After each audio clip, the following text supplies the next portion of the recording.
দেশে প্রত্যন্ত অঞ্চলে ঘরে ঘরে বিদ্যুতের আলো জ্বললেও স্বাধীনতার ৫৪ বছর পর অন্ধকারে বান্দরবান সদর উপজেলার শতবর্ষী গ্রাম বটতলীপাড়া।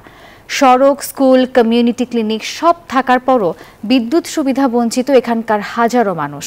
নতুন এলাকায় সংযোগ দিতে প্রকল্প নেওয়া হবে বলে আশ্বাস দিয়েছে কর্তৃপক্ষ। বান্দরবান প্রতিনিধি রতন কুমার দের পাঠানো তথ্য ছবি নিয়ে ডেস্ক রিপোর্ট।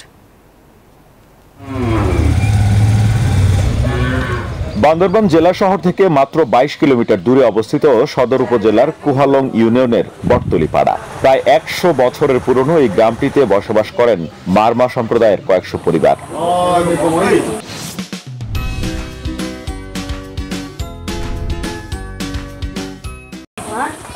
গ্রামটিতে শিক্ষা, স্বাস্থ্য, যোগাযোগ সহ সব ক্ষেত্রে ব্যাপক উন্নয়ন হলেও বিদ্যুৎ সংযোগ না থাকায় সব ধরনের নাগরিক সুবিধা থেকে বঞ্চিত এলাকাবাসী। শুধু তাই নয়, বিদ্যুৎ সংযোগ না থাকায় ছেলে মেয়েদের লেখাপড়া ও কৃষিকাজে, চাষাবাদে পিছিয়ে আছে গ্রামের বাসিন্দারা। লেখাপড়া করতে পারে না যে আমার ছেলে মেয়েরা, মানে কারণে সমস্যার জন্য আর কি বাতি জ্বালায় ভালো করে লেখাপড়া করতে পারে না। যে আমরা অনেক কষ্ট করে পড়ালেখা করি, আর আমাদের এখানে হচ্ছে সোলারের মাধ্যমে আর কি লাইট জ্বালানো হয়। কারণে সমস্যা যদি আরো আসবো বলে ভবিষ্যতে যে না আরো দূরে যে না আমরা একটু তাড়াতাড়ি পারলে তো ভালো হবে। আমাদের গ্রামে নেট নেই, কারেন্ট নেই, তাই আমাদের পড়াশোনা করতে পারছি না। আমাদের বান্দরবান জেলা কাছাকাছি আমরা বিদ্যুৎ পাই না।